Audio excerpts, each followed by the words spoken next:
Good morning mga katupak. Good morning. Nandito naman po tayo sa kusina master ni Maika Tupak. Ang lulutuin po natin for today sa paninda ko ang ginisang sitaw. Yan po mga katupak. Tapos mag-adobo po tayo ng atay balun-balunan. Yan, atay balun-balunan po mga katupak.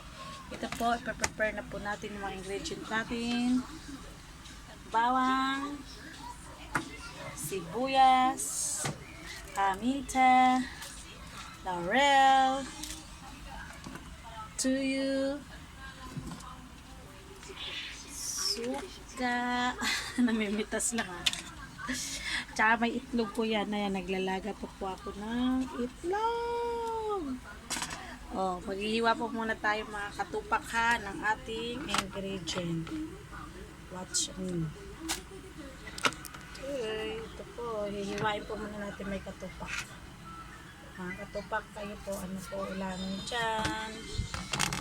Para po sa ating lunch for today. Sa akin po, ulam na po namin.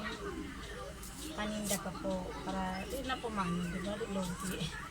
Kaya kailangan po natin dumiskarte sa buhay mga katupak. Kasi kung hindi tayo dumiskarte, kawawa